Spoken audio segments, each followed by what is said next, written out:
जो लोग माया युक्त बुद्धि हैं, माया ग्रसित हैं, उनके द्वारा अपवाद का पात्र भी बन जाते हैं। लेकिन भगवान हर ओर से कृपा कर रहे हैं,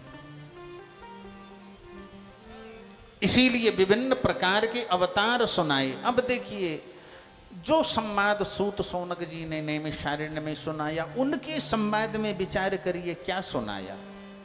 एक स्तर वो है,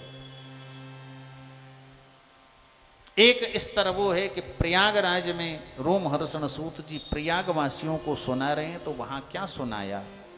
कथा आप सब सुन रहे हैं, ये आपका चिंतन है, ये आपकी कर्तव्यता है। अब ब्रह्मलोक में ब्रह्मा जी नारद जी को क्या सुना रहे हैं, कौन सी कथा सुना रहे हैं, उस कथा का हमसे क्या संबंध है, ये आप सभी को अपने शरीर पर चिंतन घट, सब शरीर की कथाएं हैं।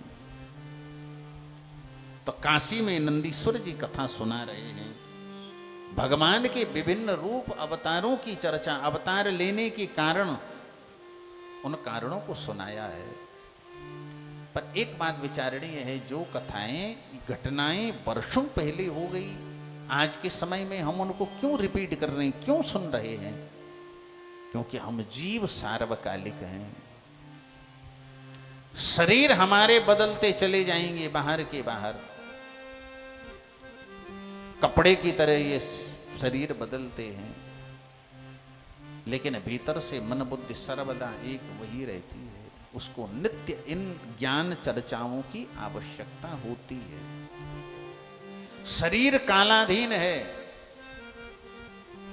इसमें युग भी लगेंगे, मनवंतर भी लगेंगे, लेकिन मन बुद्धि सदैव है। इसलिए न माया मरी न मन मरा, मरी मरी गया शरीर। तो चूंकि मन बुद्धि सार्वकालिक है, इसलिए कथाएं भी सार्वकालिक हैं, सबके लिए है। और इन्हीं सब कारणों से कि परब्रह्म परमात्मा विभिन्न रूपों से आते हैं, विभिन्न रूपों से कृपा करते हैं, तो हमारी भारत भूमि में ये गौरवता है कि यहाँ गंगा है। हमारी भारत भूमि में ये गौरवता है कि यहाँ गाय है, यहाँ गौ माता का पूजन वंदन है, यहाँ पितृदेव पूजा है, यहाँ श्राद्ध तर्पण है, यहाँ भगवान प्रतिमाओं के रूप में है, तो यहाँ भगवान स्वयंभू शिवलिंगों के रूप में है। कहीं और सुना हो तो।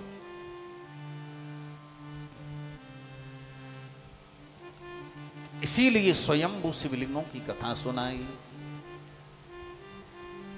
सौराष्ट्रे सोमनाथंजो श्रीशैले मल्लिकार्जुनम, उज्जयिन्यां तु महाकालं ओंकारं ममलेश्वरम।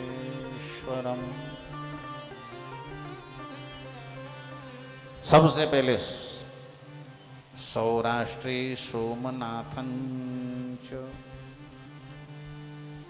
हमारे यहाँ जो नासिक क्षेत्र है, जैसे दंडकारण्य भी कहते हैं, सौराष्ट्र क्षेत्र, यहाँ भगवान अवतरित हुए। और संक्षिप्त में हम लेते हुए चलें